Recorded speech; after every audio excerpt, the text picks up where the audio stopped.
Sue Turton is a former Al Jazeera journalist. She was charged by an Egyptian court with aiding terrorists and spreading false news, fleeing the country before being sentenced in absentia to 10 years prison. And she joins us now from Greece. Sue, really nice to talk to you tonight. Must be disappointing to hear once again about the postponement of this trial. What is your reading as to why this has happened?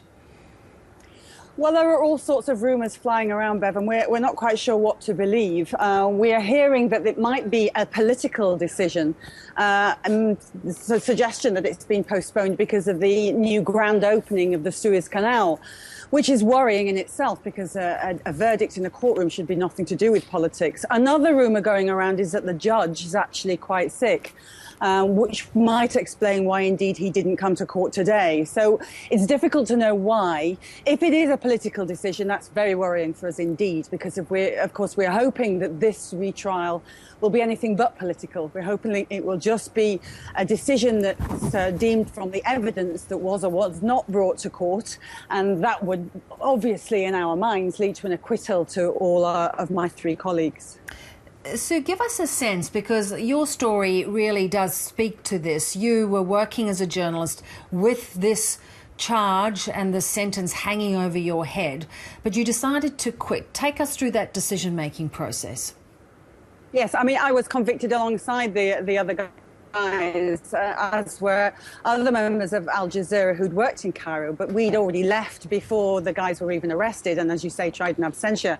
I mean, for me, we've found so many times in the last few weeks and months that many of the countries that we thought it was still safe to travel, even though I'm effectively a fugitive on the run, if you like, because Egypt would very much like to arrest me and put me in prison and then try me. We're even finding out that places like Turkey and Germany are willing to consider deportation if we're found in those countries. Now, we'd always thought that Europe was okay, that we could still travel to the European countries. But now we're seeing that these countries are actually, they actually arrested one of my colleagues, the cameraman, Mohammed Fawzi, who was also convicted in absentia just last Friday, and held him for 18 hours and eventually deported him back to Qatar because they said that he was actually a convicted terrorist in Egypt's eyes. So it's now like the world has got even smaller. We know we're on an arrest warrant in places like Kuwait, Jordan and United Arab Emirates, and many of the countries in Africa we can't travel to. And because of this, I just decided that my job as roving correspondent for Al Jazeera was just getting much more and more difficult. And the considerations for me to go to countries where I usually work, which is usually conflict and war zones, it's just much more difficult for me to safely travel to those places, even just to go through immigration. So yes, unfortunately, I had to quit. So we lose an important voice that had been covering this region, and of course it's more than just a professional thing for you, I'd imagine. It must impact on you personally. I know you are in Greece at the moment and having a small break, but this must come into your thinking almost everywhere you go. It does, and I was in South Africa just 2 months ago and thought, that must be fine. South Africa surely wouldn't consider deporting me from there. I was working in Cape Town and doing some story about the sort of the drug running there.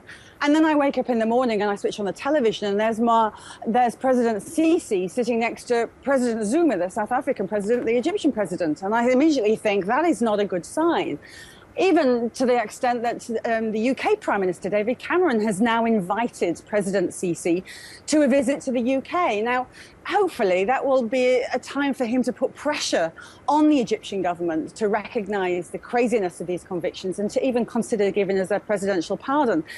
But to have to say the stress that I go through is nothing compared to Mohammed Fawzi and Baha Mohammed, who are still stuck in Cairo. They can't leave. They're on a travel ban. They're still waiting for this verdict now we are expecting on August the 2nd. And I spoke to Baha this morning, and you could hear the stress in his voice. He's got three very young children.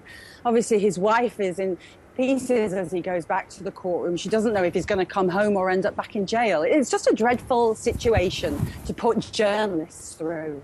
So it's a very clear example of some of the difficulties many of you work under. I do thank you for joining us tonight, and we will watch the case with interest. Thank you.